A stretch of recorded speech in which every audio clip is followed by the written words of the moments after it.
Hello student, स्वागत है आपका अपने चैनल कॉमर्स कुजी पर। और जो हम क्लास 11th का बिजनेस का फर्स्ट चैप्टर कर रहे थे, nature and purpose of business, वहाँ पर हमने सेक्शन 1 में जो हिस्ट्री था, ट्रेड वगैरह का, कॉमर्स वगैरह का, वो पढ़ा था।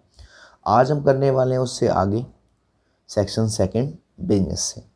इसको स्टार्ट करने से पहले मैं आपको बता दूं कि जो क्लास 11th के बच्चे मेरी लाइव क्लासेस में एनरोल होना चाहते हैं, लाइव क्लासेस करना चाहते हैं, चाहे प्राइवेट में या ग्रुप में, एमसीक्यू सीरीज़ करना चाहते हैं लाइव, वो मुझे व्हाट्सएप पर मैसेज कर सकते हैं। मेरा व्हाट्सएप नंबर 9690105047 है और इंस्टाग्राम अकाउंट भी मेरा आपको साइड में दिख गया होगा, वहाँ भी आप मुझे फॉलो कर सकते हैं। डिस्क्रिप्शन में भी मेरा व्हाट्सएप नंबर मिल जाएगा, तो वहाँ देख लीजिएगा। चलिए, business. All human beings, wherever they are, required to perform some or other activity to satisfy their needs. जितने भी इंसान हैं, हम लोग हैं, हमको कुछ ना कुछ एक्टिविटी करनी पड़ती है अपनी नीड को सेटिस्फाई करने के लिए। They pursue different occupation to earn a livelihood and to get some psychological satisfaction. वो अलग अलग काम करते हैं, अलग अलग वर्क करते हैं, जिससे उन्हें कुछ ना कुछ अर्निंग हो। Activity which human being undertake are known as human activity। वो एक्टिविटी जो ह्यूमन बीइंग करता है तो वो ह्यूमन एक्टिविटी होती है। Some of this activity are undertaken to earn money but others are perform to derive personal satisfaction. कुछ activity से उनको पैसा मिलता है और कुछ एक्टिविटी से उनको पर्सनल सेटिस्फैक्शन मिलता है। On examination of the human activity, one can find that some of these activities produce direct economic benefit। पढ़ने के बाद, एग्जामिन करने के बाद पाया गया कि उनमें से कुछ एक्टिविटी ऐसी हैं जो हमारे को इकोनॉमिक में भी बेनिफिट देती हैं, जैसे ऑफिस में काम करना, शॉप में काम करना, एज अ डॉक्टर प्रैक्टिस करना। While other do not produce direct economic benefit, और अदर जो हैं उनसे हमें कोई इकोनॉमिक बेनिफिट नहीं होता, जैसे खाना बनाना, खेलना, स्कूल जाना, मंदिर जाना। तो यहाँ पे जो एक्टिविटीज़ हैं उनको दो पार्ट में बांट दिया गया है। एक हम कहते हैं इकोनॉमिक एक्टिविटी और दूसरी होती है हमारी non economic activity. Economic activities हमारी वो एक्टिविटीज़ होती हैं which are undertaken by people with the object of earning money are known as economic activity. वो सारी एक्टिविटी, वो सारी गतिविधि जो पैसे कमाने के मोटिव से करी जा रही है, वो हमारी क्या होती है, इकोनॉमिक एक्टिविटी। जैसे प्रोडक्शन करना, किसी चीज़ को बनाना, किसी चीज़ को खरीदना या बेचना या बांटना, गुड्स एंड सर्विसेज को, उसको हम क्या कहते हैं, इकोनॉमिक एक्टिविटी। जो पर्पस होता है इकोनॉमिक एक्टिविटी का, should be expectation of money income which is used for further creation of wealth और एसेट्स। जो इकोनॉमिक एक्टिविटी को करने का मोटिव होता है वो ये होता है कि कैसे ना कैसे हमारे पास पैसा आए, जिसको हम अपनी एसेट्स को बढ़ाने में या अपनी सेविंग को बढ़ाने में इस्तेमाल करें। कुछ एग्जाम्पल दे रखे हैं इकोनॉमिक एक्टिविटी के, जैसे गुड्स का प्रोडक्शन करना फैक्ट्री में, गुड्स को डिस्ट्रीब्यूट करना होलसेलर पे या रिटेलर पे, वर्कर्स फैक्ट्री में काम कर रहे हैं, डॉक्टर अपने खुद के प्रैक्टिस कर रहा है, लॉयर है, टीचर काम कर रहा है स्कूल में। ये सारे एग्जांपल किसके हैं, इकोनॉमिक एक्टिविटी के। तो हमारी जो इकोनॉमिक एक्टिविटीज़ होती हैं वो 3 टाइप में होती हैं, बिजनेस, प्रोफेशन और एम्प्लॉयमेंट। ओवरऑल जितने भी आप पैसा कमा सकते हो वो 3 टाइप से कमा सकते हो। सबसे पहला बिजनेस, प्रोफेशन और एम्प्लॉयमेंट, और पहला है business. Business refer to those economic activity which are connected with the production, purchase, sale और डिस्ट्रीब्यूशन ऑफ गुड्स और सर्विसेज। बिजनेस आपकी वो एक्टिविटी होती है जो सीधे कनेक्टेड होती है किससे, या तो आप किसी चीज़ का प्रोडक्शन कर रहे हो, या किसी चीज़ को ख़रीद के बेच रहे हो, या कोई चीज़ आपने बनाई है या किसी से ख़रीदा है और उसको डिस्ट्रीब्यूट कर रहे हो होलसेलर पे या रिटेलर पे। इसमें मेन ऑब्जेक्टिव क्या होता है, प्रॉफिट कमाना। जैसे फिशिंग करना, माइनिंग करना, फार्मिंग करना, मैन्युफैक्चरिंग करना, ये सारे एग्जांपल हैं बिजनेस के। वहीं बात करी जाए प्रोफेशन की, profession refer to the activity which require special knowledge and skill to be applied by an individual in his work to earn a living. Profession क्या होता है, प्रोफेशन रेफर करता है वो एक्टिविटी जिसके लिए आपको कुछ ना कुछ स्पेशल नॉलेज की ज़रूरत पड़ती है और ये इंडिविजुअल जिस भी प्रोफेशन में जाना चाहता है उसके लिए उसे स्पेशल नॉलेज की ज़रूरत पड़ती है। These activity are subject to guidelines और code of conduct laid down by the professional bodies. इनमें जो भी आप प्रोफेशन में जाना चाहते हैं उनकी खुद की अपनी एक जनरल गाइडलाइंस होती है, कोड ऑफ कंडक्ट होता है कि आप ऐसा कर सकते हो, ऐसा नहीं कर सकते। जैसे आपने बिग बॉस में देखा होगा कि एक दूसरे पे हाथ नहीं उठा सकते, बिग बॉस से घर का सामान नहीं तोड़ सकते, तो वो एक तरीके से कोड ऑफ कंडक्ट होता है। The people who are engage in profession are known as professional. वो लोग जो प्रोफेशन में इंक्लूड होते हैं, काम करते हैं, उन्हें प्रोफेशनल्स कहते हैं। For example, lawyers are professional engaged in the legal profession governed by the bar council of India। Lawyer हमारे प्रोफेशनल्स होते हैं क्योंकि ये एंगेज्ड होते हैं लीगल प्रोफेशन में जो कि हमारे बार काउंसिल ऑफ इंडिया देखती है। ऐसे ही डॉक्टर्स होते हैं। अब बात आ रही है एम्प्लॉयमेंट की। एम्प्लॉयमेंट एक ऐसी एक्टिविटी है जहाँ पे एक इंडिविजुअल रेगुलरली वर्क करता है किसी के अंडर। तो इसमें क्या होता है, जब कोई पर्सन दूसरे पर्सन के अंडर वर्क करता है एज अ जॉब, जहाँ पर एम्प्लॉयर एम्प्लॉय का रिलेशन आता है, उसके बदले उसे क्या मिलता है, सैलरी मिलती है, पैसा मिलता है। Those who are employed by others are known as employee. जो पर्सन किसी के अंडर काम करता है वो एम्प्लॉय होता है, और जिसके अंडर वो काम कर रहा है जो उसे पेमेंट देगा वो कौन होता है, एम्प्लॉयर होता है। The remuneration paid by employer to employee known as salary और वेजेस। जो रेमुनरेशन एम्प्लॉयर द्वारा एम्प्लॉय को दी जाएगी वो या तो सैलरी कहलाएगी या आपकी वेजेस कहलाएगी। यहाँ तक आई थिंक आपको कोई भी डाउट नहीं होगा, ठीक है ना। उसके बाद अब हम तीनों में डिफरेंस देख लेते हैं। तीनों में डिफरेंस क्या है, तीनों में डिफरेंस देख लेते हैं। डिफरेंशिएट बिटवीन बिजनेस, प्रोफेशन और एम्प्लॉयमेंट। सबसे पहली बात, कमेंसमेंट। शुरुआत कब होती है, जो भी हमारा बिजनेस होता है, बिजनेस आपका स्टार्ट हो जाता है जब एंटरप्रेन्योर डिसाइड करता है, एंटरप्रेन्योर यानी कि बिजनेसमैन। प्रोफेशन स्टार्ट होता है जब आप उस कोर्स को कंप्लीट कर चुके हो जिस प्रोफेशन में आप जाने वाले हो, आपके पास डिग्री है और आपके पास प्रैक्टिसिंग सर्टिफिकेट है। एम्प्लॉयमेंट कब चालू होता है, जब आपका और एम्प्लॉयर का एग्रीमेंट हो चुका है। क्वालिफिकेशन की बात करें तो बिजनेस में कोई भी क्वालिफिकेशन की ज़रूरत नहीं है। प्रोफेशन में आपको जिस भी प्रोफेशन में जाना पड़ता है उसकी क्वालिफिकेशन चाहिए होती है, ट्रेनिंग चाहिए होती है। और एम्प्लॉयमेंट में जैसी आपकी क्वालिफिकेशन वैसी आपकी जॉब, डिपेंड करता है कि आपको किस लेवल की जॉब चाहिए। बात करी जाए इन्वेस्टमेंट की, तो इन्वेस्टमेंट बिजनेस में ज़्यादा करना पड़ता है क्योंकि उसमें हम खुद ही मालिक होते हैं। प्रोफेशन में आपको इन्वेस्टमेंट लिमिटेड करना पड़ता है, लेकिन एम्प्लॉयमेंट में आपको इन्वेस्टमेंट करने की ज़रूरत ही नहीं है क्योंकि आप किसी के अंडर काम करते हैं। तो यहाँ पर आपको पैसा ज़्यादा लगाना पड़ेगा। वहीं बात करिए आप प्रोफेशन की, उसमें कम, और एम्प्लॉयमेंट में तो ज़रूरत है ही नहीं। रिस्क की बात करें, सर बिजनेस में पैसा ज़्यादा लगाया था तो बिजनेस में रिस्क भी ज़्यादा होगा। उसके बाद प्रोफेशन में रिस्क थोड़ा कम होता है as comparison to business. Employment में आपका कोई रिस्क नहीं होता।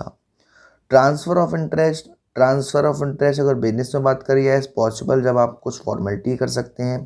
प्रोफेशन में ऐसा कुछ नहीं है, एम्प्लॉयमेंट में भी ऐसा कुछ नहीं है। बिजनेस का मेन ऑब्जेक्टिव क्या होता है, प्रॉफिट कमाना। प्रोफेशन का होता है मेन ऑब्जेक्टिव लोगों को सर्विस देना। एम्प्लॉयमेंट का होता है कि भाई उसको इतनी इनकम मिलती रहे जिसके उसकी नीड सेटिस्फाई होती रहे। Code of conduct, there is no prescribe code of conduct of business. Business में कोई भी आपको एथिकल कोड ऑफ कंडक्ट नहीं होता। प्रोफेशन में होता है, जो भी इनके प्रोफेशनल एसोसिएशन होते हैं, जैसे आप क्रिकेट की बात करें तो उसके ऊपर बीसीसीआई होता है, मेडिकल की बात करें तो उसके लिए ऊपर उनका मेडिकल काउंसिल ऑफ इंडिया होता है, वो सब डिसाइड करता है ना। एम्प्लॉयमेंट में वो टर्म्स एंड कंडीशन में सब लिखा होता है कि आप क्या कर सकते हो और क्या नहीं कर सकते। नेचर ऑफ वर्क इन्वॉल्व, इसमें क्या होता है, मैंने आपको बताया था हमारे बिजनेस में क्या होता है, प्रोडक्शन, परचेज, सेल और exchange of goods and services. Profession में क्या होता है, सर्विस देना, और ये डिसाइड करता है आपका जॉब में। बिजनेस में आने वाला पैसा आपको प्रॉफिट के रूप में आएगा। प्रोफेशन में आने वाला पैसा आपको फीस के रूप में मिलेगा और एम्प्लॉयमेंट में आने वाला पैसा आपको सैलरी या वेजेस के रूप में मिलेगा। तो ये तो थी आपकी एक्टिविटीज़, तीनों एक्टिविटीज़ के बारे में हमने पढ़ा। अब यहाँ पर एक छोटी सी केस स्टडी दे रखी है। 3 हैं लोग, अमर, अकबर, एंथनी, अलग अलग कैरियर पे काम कर रहे हैं। अमर एक डॉक्टर है and running his own clinic. Okay, तो अमर क्या कर रहा है सर? ये अमर प्रोफेशन में है। अकबर रन से bakery and make brand biscuit where है, ये बिजनेस कर रहा है, हाँ या ना? हाँ या ना? सेकंड वाला Anthony as an IAS officer. तो आपको बस ये बताना था कौन क्या कर रहा है। अब बारी आती है non economic activity. Non economic activity वो एक्टिविटी होती हैं जो आप अपने आप को सेटिस्फाई करने के लिए करते हो, उसे हम नॉन इकोनॉमिक एक्टिविटी कहते हैं। जैसे मंदिर जाना, सोशल सर्विस करना, किसी को रास्ता क्रॉस कराना, है ना। The end result of non economic activity is not earning profit और creation of wealth but it is given satisfaction. Whether an activity is economic or non-economic, it depends on the motive with which it is performed. कौन सी activity economic है और कौन सी activity non economic है, वो depend करता है कि वो एक्टिविटी किस पर्पज से परफॉर्म करी गई है। The same activity can be economic if it is result in earning money and can be non-economic if end result is not monetary gain. Same activity में आप पैसा भी कमा सकते हो और सेम एक्टिविटी में आप इकोनॉमिक एक्टिविटी भी कहेगी और नॉन इकोनॉमिक एक्टिविटी कहेगी। अगर उससे आपका पैसा जनरेट हो रहा है तो वो आपकी इकोनॉमिक एक्टिविटी है, और पैसा जनरेट नहीं हो रहा तो वो हमारी non economic activity. For example, अगर टीचर स्कूल में पढ़ा रहा है तो एक इकोनॉमिक एक्टिविटी है, उसे सैलरी मिलेगी, लेकिन वही टीचर अपने बच्चे को घर पर पढ़ा रहा है तो ये क्या है सर? तो ये हमारी नॉन इकोनॉमिक एक्टिविटी है। तो यहाँ पर आपको डिफरेंस दे रखा है इकोनॉमिक एक्टिविटी में और नॉन इकोनॉमिक एक्टिविटी में। क्या डिफरेंस दे रखा है सर? इकोनॉमिक एक्टिविटी इसलिए करी जाती है जिससे उनको पैसे मिलेंगे, लेकिन नॉन इकोनॉमिक एक्टिविटी में साइकोलॉजिकल और सोशल सेटिस्फैक्शन के लिए मनी इनकम एक्सपेक्ट करी जाती है, इसमें एक्सपेक्ट नहीं करी जाती। इसमें पर्पस होता है वेल्थ को क्रिएट करने का, इसमें सेटिस्फैक्शन। इसमें जो आउटकम होता है एक्टिविटी का प्रोडक्शन गुड्स एंड सर्विसेज, इसमें ऐसा नहीं होता। इसकी एक्टिविटी बिजनेस, प्रोफेशन, एम्प्लॉयमेंट, इसका फैमिली में जो एक्टिविटीज़ करते हो, धर्म से रिलेटेड जो एक्टिविटीज़ करते हो, ये सारी चीज़ें। तो एज अ शॉर्ट डिस्क्रिप्शन आप देख सकते हो कि हमारी ह्यूमन एक्टिविटी 2 पार्ट में है, इकोनॉमिक एक्टिविटी और non economic activity. Economic activity कौन सी sir? Business, profession, employment. Non economic activity कौन सी सर? रिलीजियस, पेरेंटल और सोशल। अब यहाँ पर आपको दे रखा है concept and characteristics of business. Business एक बड़ा टर्म है।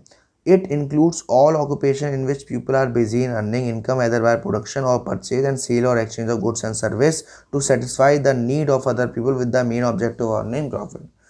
बिजनेस में काफ़ी सारी ऑक्यूपेशन इंक्लूड होती हैं जिसमें आप पैसा कमाते हो, चाहे आप प्रोडक्शन कर रहे हो, चाहे आप परचेज कर रहे हो, चाहे आप सेल कर रहे हो, चाहे आप एक्सचेंज कर रहे हो, दूसरों को सेटिस्फाई करके आप अपना प्रॉफिट कमा रहे हो। यहाँ पर दे भी रखी है, इनमें से कोई भी एक डेफिनेशन आप कर सकते हैं। In modern times, business is no longer dealing only with goods or service. It cannot be defined in terms of profit only. It has been an integral part of society. In modern times, business include the following activity. आज के time में business सिर्फ profit कमाने तक नहीं रह गया है, धीरे धीरे वो और बढ़ता जा रहा है। जिसमें कौन कौन सी एक्टिविटी हैं, जैसे कि creating a customer for itself, अपने लिए customer banana. Converting economic resource into goods and services, जो भी हमारे पास रिसोर्सेज है लोगों की इच्छा का ध्यान रखते हुए उसी को रिसोर्सेज बनाना। इनोवेटिंग न्यू प्रोडक्ट और सर्विस, नए प्रोडक्ट और सर्विस बनाना। और क्या है? मार्केटिंग करना, जो भी प्रोडक्ट आप मार्केट में सेल करने के लिए आ रहे हो उनका पहले से ही मार्केटिंग करना। नेचर क्या है बिजनेस का, कैरेक्टरिस्टिक क्या है बिजनेस की, फीचर क्या है बिजनेस का।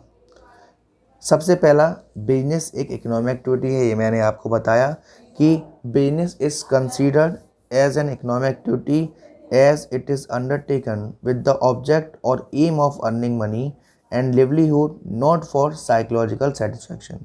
बिजनेस एक इकोनॉमिक एक्टिविटी है जो इसलिए करी जा रही है जिसका ऑब्जेक्टिव होता है, एम होता है पैसा कमाना, ना कि साइकोलॉजिकल सेटिस्फैक्शन। प्रोडक्शन और procurement of goods and services. Every business enterprises either produces or procure goods and services from producer. Goods may consist of consumer or industrial goods and services may include transportation, banking, insurance. उसमें कुछ भी हो सकता है।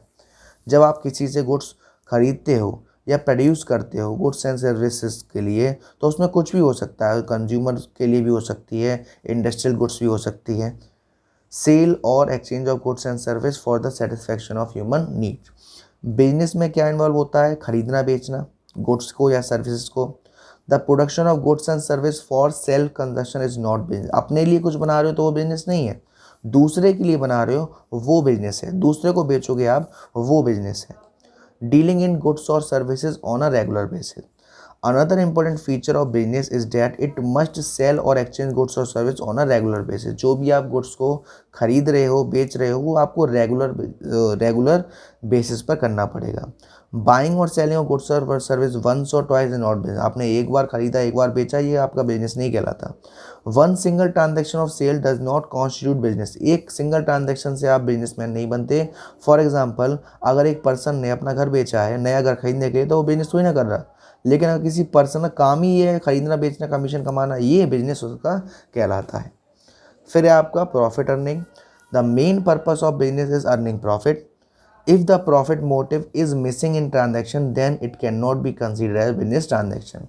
हर business transaction का motive होता है profit कमाना, लेकिन अगर प्रॉफिट कमाने का मोटिव ही नहीं है तो वो बिजनेस नहीं कहलाता। लास्ट है अनसर्टेनिटी ऑफ रिटर्न और रिस्क। एक और फीचर है बिजनेस का, वो है अनसर्टेनिटी। जितना पैसा आपने लगा दिया, पता नहीं उतना निकले ना निकले, रिटर्न आने में रिस्क तो है ही है। तो it is not certain that businessman will always earn adequate profit. ये हमेशा सर्टेन नहीं है कि जो बिजनेसमैन है उससे एक प्रॉफिट मिले ही मिले। मार्केट कंडीशंस पर डिपेंड होता है कि कितना हो सकता है, कितना नहीं हो सकता। तो आज की वीडियो में हम इतना ही रखेंगे। अगली वीडियो में हम पढ़ेंगे आपके मल्टीपल ऑब्जेक्टिव्स ऑफ बिजनेस।